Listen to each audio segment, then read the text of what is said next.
नमस्कार मित्रांनो, माझं नाव प्रमोद मोहिते. माझ्या यूट्यूब चॅनल आपल्या सर्वांचे स्वागत आहे. आजच्या व्हिडिओमध्ये आपण शिकणार आहोत GSTR 3B कसा फाईल करायचा, ते पण ऑनलाईन. तुम्हाला कुठला सॉफ्टवेअरचा यूज न करता तुम्ही स्वतः तुमच्या बिझनेसचा GSTR 3B कसा फाईल करायचा आहे. मागच्या व्हिडिओमध्ये जर तुम्ही बघितलं असेल, आपण GSTR 1 हा ऑनलाईन कसा फाईल करायचा हे आपण शिकलो. आता ते नेक्स्ट प्रोसेस आहे ती म्हणजे GSTR 3B. तर जास्त न वेळ करता आपण ह्या व्हिडिओला सुरुवात करूया. सर्वप्रथम तुम्हाला GST साईटला येऊन तुमचं काय करायचं, स्वतःचं लॉग इन करायचं आहे. लॉग इन केल्यानंतर तुम्हाला अशा प्रकारे विंडो दिसेल. इथं फाईल रिटर्न्सवर क्लिक करायचं आहे. फाईल्स रिटर्नवर क्लिक केल्यानंतर तुम्हाला काय करायचं आहे, तुमचा जो काय मंथ आहे, ज्या मंथचा 3B भरायचा आहे तिथं तुम्हाला करायचं. आता मी फेब्रुवारीचं भरत आहे, तर फेब्रुवारीवर क्लिक करता आहे आणि सर्च म्हणायचं आहे. सर्च म्हटल्यानंतर तिथं बघू शकता ते GSTवरून आपण फाईल केलेलं आहे. याचबरोबर GSTR 2A मध्ये तुमचा परचेस दिसतो, कोणत्या टाईमला फाईल केलेला आहे किंवा ड्यू डेटमध्ये केलं आहे, विदाऊट ड्यू म्हणजे ड्यू डेट निघून गेल्यानंतर केलं हे तर दिसतं. आणि त्याचबरोबर आपल्याला घ्यायचा जो ITC असतो तो म्हणजे GSTR 2B प्रमाणे. आता आपण जो काय ITC घेणार आहे तो GSTR 2B प्रमाणे घेणार आहे, कारण की 2A प्रमाणे घेणार नाही आहे. तर आता हे तुम्ही इथं तुमचा काय करू शकता, स्वतःचा 2B बघून तुमचं काय करू शकता, ITC यूज करू शकता. आणि तिथून तुम्ही आयडेंटिफाय करू शकताय की कुणी GSTR 1 भरलेलं नाही परचेस पार्टीनं किंवा आपल्या सप्लायरनं, हे आपण इथून आयडेंटिफाय करू शकतो. तर आता आपण खाली यायचं आहे, तुम्हाला इथं GSTR मंथली प्रिपेअर ऑनलाईनवर क्लिक करायचं आहे. इथे तुम्हाला एक क्वेश्चन येईल की तुम्ही रिटर्न फाईल करायचं आहे का, तर इथं नो म्हणायचं आहे आणि नेक्स्ट म्हणायचं आहे. नेक्स्ट म्हणल्यानंतर असं तुम्हाला त्या विंडो दिसतील. GSTR 2B GSTR 1 स्टेटस काय आहे, फाईल आहे, समरी येस आहे. त्याचबरोबर 2Bचं पण तुम्हाला इथं दिसत आहे. अशा प्रकारे तुम्हाला इथं जनरेटेड येस आलेलं पाहिजे. त्याचबरोबर तुम्ही आल्यानंतर तुम्ही बघू शकता ऑटोमॅटिक आपलं GSTR 1वरून काय केलेलं आहे, सेल आलेला आहे. इथं तुम्ही काय करायचं आहे, तुमचा जो काही आउटवर्ड टॅक्सेबल सप्लाय झालेला आहे, म्हणजे जे काय आपला सेल झालेला आहे, इथं बेसिक अमाऊंट टाकायची असते.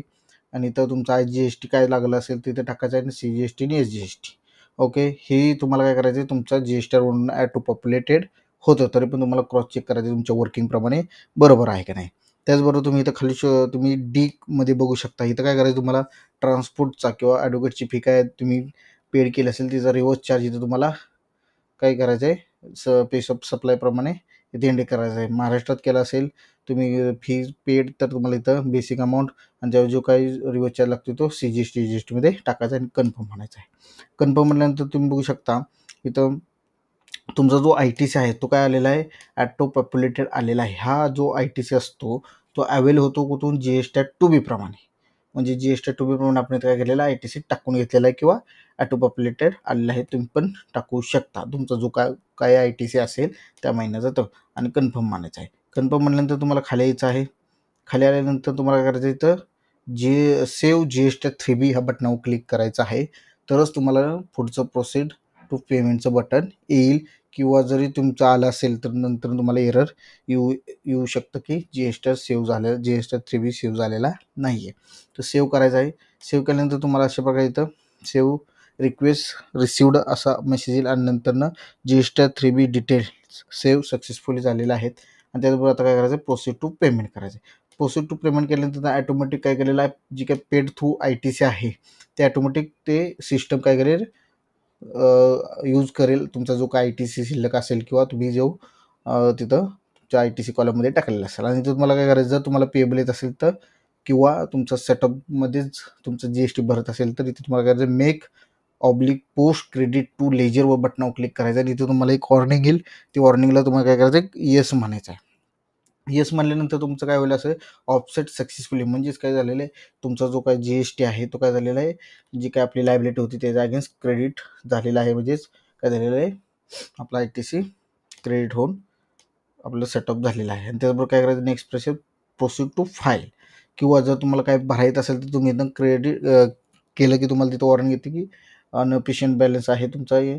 तर तुम्ही काय करायचं, इथं चलन जनरेट करून किंवा ऑनलाईन पेमेंट करून मग इथं पुन्हा क्लिक करायचं आहे. बरोबर.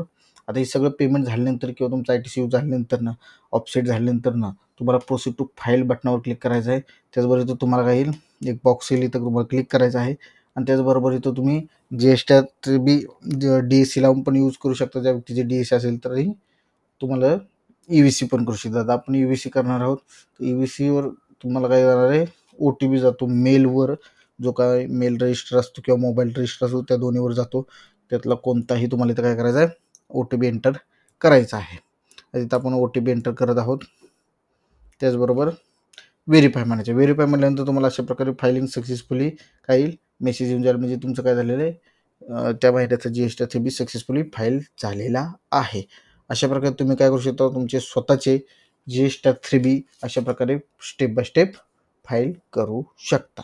असेच नवीन नवीन व्हिडिओ बघण्यासाठी माझ्या चॅनलला सबस्क्राईब करायला विसरू नका, शेअर करायला विसरू नका, लाईक करायला विसरू नका. भेटूया नेक्स्ट व्हिडिओमध्ये. धन्यवाद.